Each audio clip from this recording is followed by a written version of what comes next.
আসসালামু আলাইকুম। আমাদের বেসিক স্কুলের পক্ষ থেকে স্বাগতম। আমার আজকের বিষয়টা বলের সামান্তরিক সূত্র। এই বলের সামান্তরিক সূত্র দ্বারা কি কি প্রমাণ করা যায়, তার আগে আমি একটু বলি বলের সামান্তরিক সূত্রটা কি। যদি কোনো একটি কণার উপর একই সময়ে ক্রিয়ারত দুইটি বল একটি সামান্তরিকের দুইটি সন্নিহিত বাহু দ্বারা মান ও দিকে সূচিত হয়, তবে এদের লব্ধির মান ও দিক ওই সামান্তরিকের সন্নিহিত বাহু দ্বারা ছেদ বিন্দুগামী কর্ণ দ্বারা সূচিত হবে। এটার জন্য আমার প্রমাণ করতে হবে r square equal to p square plus q square plus 2pq cos alpha. 2 number প্রমাণ করতে হবে tan theta equal to q sin alpha by P plus Q cos alpha. 3 number r equal to p plus q। 4 number r equal to p minus q যখন p বড় q। আমার এই চারটি জিনিস এই সামান্তরিক সূত্র থেকে প্রমাণ করতে হবে। তবে এটা প্রমাণ করার আগে আমার বিষয়টা দেখতে হবে যে নদীর ধারে যদি এরকম একটা গাছ থাকে, এপাশ থেকে যদি একজন টানে এপাশ থেকে যদি একজন টানে, তাহলে মাঝ বরাবর তার বলটা ক্রিয়া করে, অর্থাৎ এটা লব্ধি বল।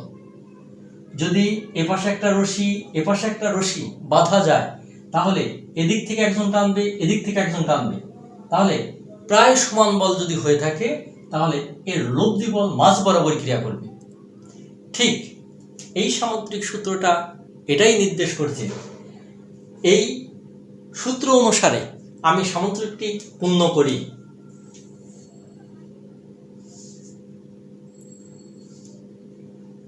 মনে করি ও বিন্দুতে ক্রিয়ারত ও এ ও ওসি বরাবর দুইটি বল পি বল ও কিউ বল ক্রিয়ারত আলফা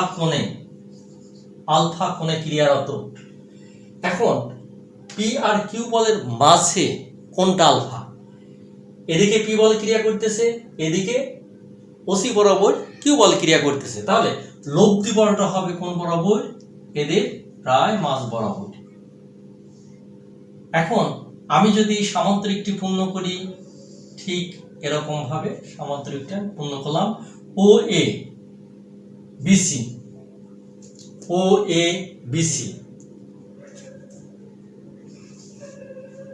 মনে করি এ ও বি এর মাঝে কোণ উৎপন্ন কোণ থিটা, অর্থাৎ এ ও বি এর মাঝে উৎপন্ন কোণ থিটা। ও এর বর্ধিত অংশের উপর আমি লম্ব অঙ্কন করি। ও এর বর্ধিত অংশ এর উপর বিডি লম্ব অঙ্কন করি, অর্থাৎ লম্ব যখন হবে তখন এটা 90 ডিগ্রি হবে। এই কোণটা কত হবে? 90 ডিগ্রি হবে। যেহেতু এটা সামান্তরিক, তোমরা জানো যে একই সমান্তরালে যদি ছেদক হয়ে থাকে এই কোণ আর এই কোণ অনুরূপ কোণ সমান হবে। এটা আলফা হলে এটা আলফা হবে, অর্থাৎ এইখানে সিও এ যদি আলফা হয়, বি এ ডি এটা আলফা হবে, যেহেতু এটা অনুরূপ কোণ। তাহলে আমরা লিখি, ধরি ও এ সমান সমান ও এ বরাবর পি বল এবং ওসি সমান সমান কিউ বল। ও এ বরাবর পি বল ওসি বরাবর কিউ বল ক্রিয়ারত এবং তাদের লব্ধি বল হবে ওবি বরাবর। ধরি ও এ সমান সমান পি এবং ওসি বরাবর কিউ। ও এ ও ওসি বরাবর ক্রিয়ারত পি ও কিউ বলের মধ্যবর্তী কোণ আলফা।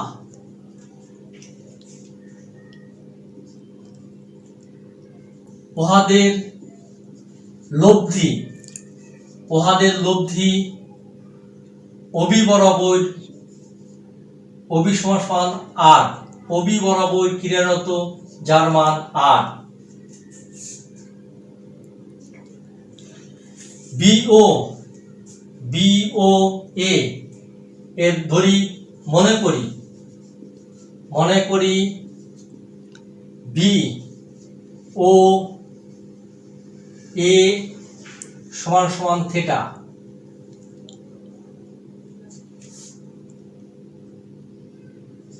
ও এ কে বর্ধিত করি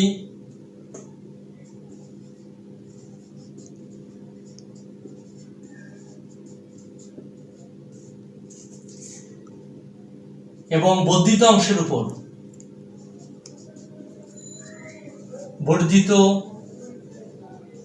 উপর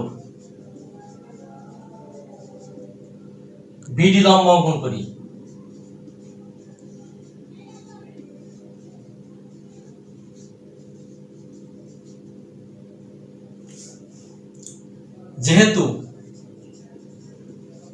যেহেতু ওসি সমান এবি সমান কিউ, সুতরাং অ্যাঙ্গেল সি ও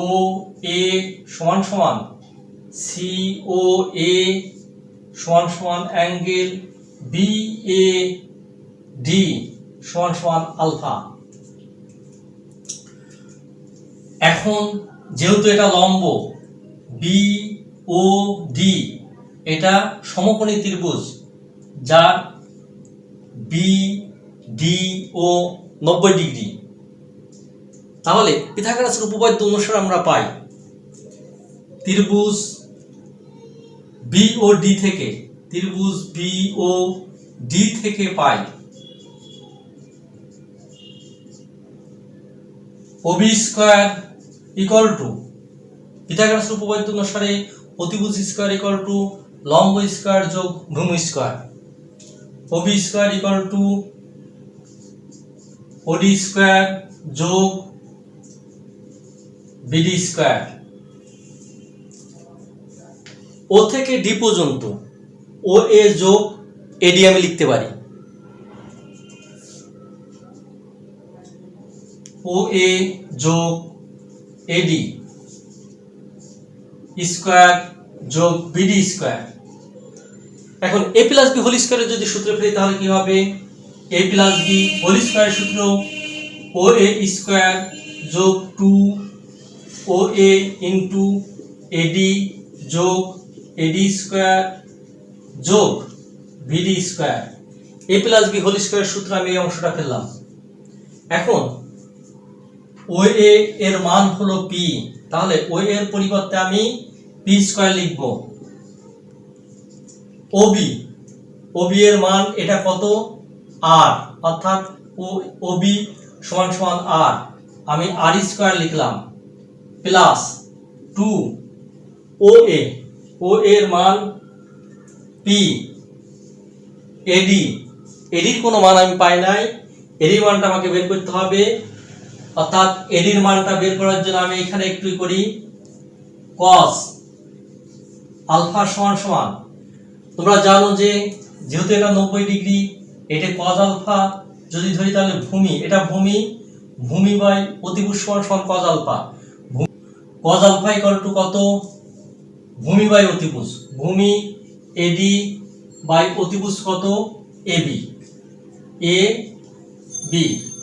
এবির মান যেহেতু এটা সামান্তরিক, তাহলে ওসি আর এবি সমান, এখান থেকে এটার মান আর এটার মান সমান, এটা অর্থাৎ ওসি যদি কিউ হয় এবি সমান কিউ হবে। সেক্ষেত্রে আমি cos আলফা সমান এডি বাই হলো কিউ লিখব। সুতরাং এডি সমান কত? এডি সমান q cos alpha equal to AD এই এডির মানটা আমি এখানে ব্যবহার করব, এডির পরিবর্তে লিখবো আমি কত, Q cos alpha, Q cos alpha plus এই অংশটার পরিবর্তে এডি স্কোয়ার যোগ এবি স্কোয়ার মিলে এবি স্কোয়ার লেখা যায়, এবি এবি স্কোয়ার, এবির পরিবর্তে আমি লিখব কিউ স্কোয়ার। সুতরাং r square equal to p square plus 2pq cos alpha plus এবির পরিবর্তে আমি লিখব কিউ স্কোয়ার। সুতরাং r square equal to p square plus Q square plus 2pq cos alpha. আমার প্রথম অংশটা প্রমাণ হয়ে গেছে। আমি যদি আর এর মান বের করি, আমি যদি শুধু আর এর মান বের করতে চাই তাহলে এইখানে আর স্কোয়ার এর পরিবর্তে আর সমান সমান লিখতে পারি, শুধু স্কোয়ারটা বর্গমূল করলে পরে হয়ে যাবে। এর পরের অংশটা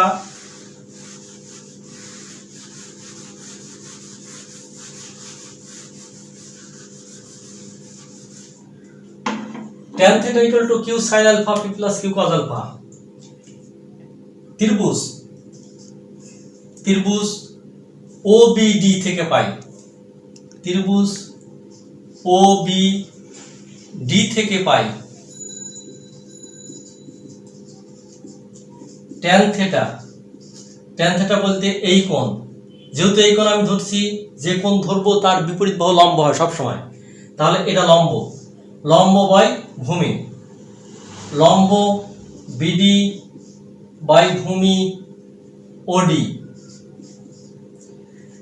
ও থেকে ডি পর্যন্ত OA যোগ AD, OA যোগ AD, OA যোগ AD, BD সমান সমান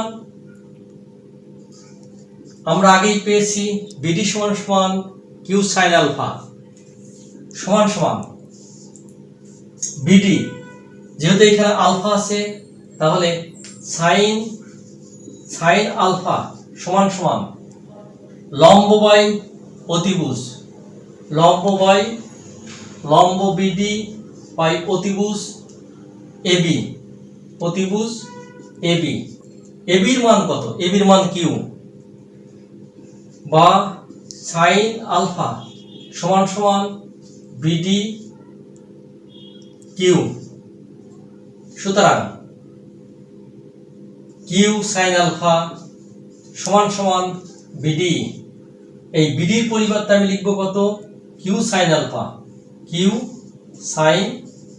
আলফা। ও থেকে এ পর্যন্ত P, তাহলে ও থেকে এ পর্যন্ত যেহেতু P, ও এর মানটা আমি P লিখতে পারি। এডির মানটা আমি কিভাবে পাবো, এডির মানটা cos আলফা সমান সমান ভূমি বাই অতিভুজ, ভূমি AD অতিভুজ AB, cos আলফা সমান সমান এবির পরিবর্তে আমি লিখব কিউ AD। সুতরাং কিউ cos আলফা সমান সমান AD। এডির পরিবর্তে এখানে এই এডির পরিবর্তে আমি লিখব কিউ cos আলফা। সুতরাং tan থিটা সমান সমান আমি এটা লিখতে পারি, যদি আমি থিটার মান বের করি তখন আবার ইনভার্স বের করতে হবে, অর্থাৎ এখানে কোণের মান বের করতে হলে আমাকে কি করতে হবে, থিটা সমান সমান tan inverse Q sine alpha by P plus Q cos alpha, আমি এটা লিখতে পারি। ইনভার্স মানে বিপরীত, তোমরা জানো যে x inverse 1 equal to 1/x, x inverse 2 equal to 1/x square, x inverse 3 equal to 1/x cube. যেহেতু ইনভার্স মানে বিপরীত, সেক্ষেত্রে আমি থিটার মানটা tan ইনভার্স এই অংশটা লিখতে পারি। এক্ষেত্রে আমার 2 নাম্বারটা প্রমাণ হয়ে গেল।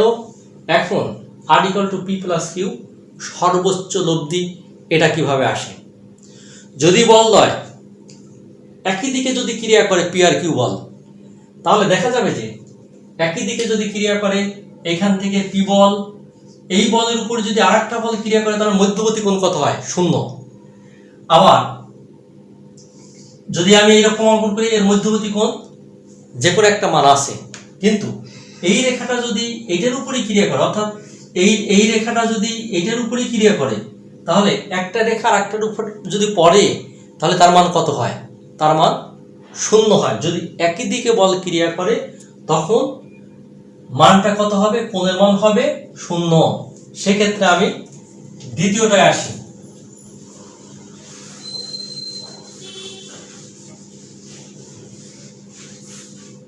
আমি প্রথমে প্রমাণ করছি যেটা ক থেকে মান পেয়েছি, সেক্ষেত্রে আমি পাই r square equal to p square plus Q square plus 2pq cos alpha.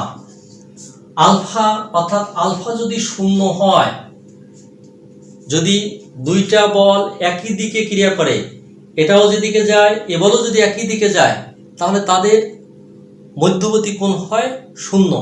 সেক্ষেত্রে আলফার মান কত হবে? 0 হবে।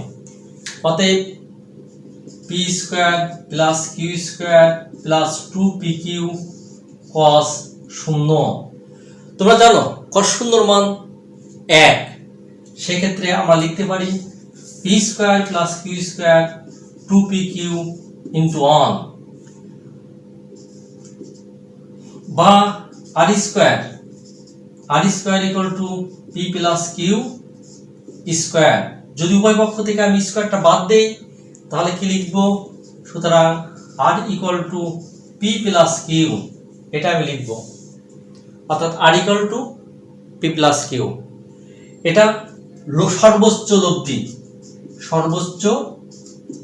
লব্ধি। এখন বল যদি বিপরীত দিকে ক্রিয়া করে, অর্থাৎ এদিকে একটা বল ক্রিয়া করতেছে আবার এদিকে একটা বল ক্রিয়া করতেছে, তখন তার মধ্যবর্তী কোণ কত হবে? 180। মধ্যবর্তী কোণ কত হবে? 180। তাহলে আমরা তৃতীয়টা প্রমাণ করলাম। সেই ক্ষেত্রে আমি চতুর্থটার ক্ষেত্রে আমি কি লিখব? মধ্যবর্তী কোণ যদি আলফা সমান 180 হয়, অর্থাৎ বিপরীত দিকে যখন ক্রিয়া করবে তখন আলফার মান হবে 180। অতএব r square equal to p square plus Q square plus 2pq cos 180। তোমরা সবাই জানো cos 180 ডিগ্রি মান -1, cos 180 ডিগ্রি মান -1। এটা বেরও করা যায়, 15 ডিগ্রি মান বের করা যায়, 75 ডিগ্রি মান বের করা যায়, আর cos 180 ডিগ্রি মান বের করা যায়। এটা তোমরা শিখে আসছো। তাহলে cos 180 ডিগ্রি এর মান -1। এটা যদি আমি গুণ করি তাহলে কত আসবে? কিউ স্কোয়ার মাইনাস 2pq বা r square equal to p minus q bracket দিয়ে হোল স্কোয়ার। যখন পির মান বড় হবে কিউ থেকে, পির মান যদি বড় হয় এটা হয়, যদি কিউ এর মান বড় হয় তখন উল্টা হবে, অর্থাৎ এই মানটা আর এই মানটা কিন্তু একই। এটা সমান আমরা পি মাইনাস কিউ এটা লিখতে পারি, দুটার মান কিন্তু একই। সুতরাং r equal to p minus q আমরা এটা বড় ধরে বললাম সর্বনিম্ন লব্ধি, অর্থাৎ সর্বোচ্চ লব্ধি, সর্বনিম্ন লব্ধি অর্থাৎ সবচেয়ে কম লব্ধির মান যদি হয় তখন এটা সর্বোচ্চ লব্ধির মান, এটা সর্বনিম্ন লব্ধির মান। এই অংশটা আমার মনে হয় তোমরা, যাই হোক আমি আশা করছি তোমরা এটা বুঝতে সক্ষম হয়েছো। তারপর আমি আরেকবার একটু বলি যে যদি আলফার মান 0 হয়, অর্থাৎ একই দিকে যদি বল দুটো যায় তখন আলফার মান 0, সেক্ষেত্রে আলফার মান 0 ডিগ্রি, সেক্ষেত্রে সর্বোচ্চ লব্ধি হবে। যখন বিপরীত দিকে বল দুটো যাবে তখন তাদের মধ্যবর্তী কোণ হবে 180 ডিগ্রি, সেক্ষেত্রে ক্ষুদ্রতম লব্ধি হবে। অর্থাৎ আলফা ইকুয়াল টু 0 হলে পারে, 0 ডিগ্রি হলে পারে সর্বোচ্চ লব্ধি হবে, আলফা ইকুয়াল টু 180 ডিগ্রি হলে ক্ষুদ্রতম লব্ধি হবে। এই সূত্রটা বিশেষ প্রয়োজন, অর্থাৎ যে কোনো অঙ্ক করার জন্য অধিকাংশ ক্ষেত্রে এই কয়টা জিনিস প্রয়োজন হয়। এই জন্য আমি মনে করি তোমাদের এটা খুব ভালো করে আয়ত্ত করা উচিত। যেভাবেই তোমরা প্রমাণ করো, যদি বুঝতে পারো, এটা সবচেয়ে তোমাদের জন্য প্রাপ্তি। আমি আশা করি তোমরা এটা বুঝতে সক্ষম হয়েছ। আজকে এই পর্যন্তই। আল্লাহ হাফেজ।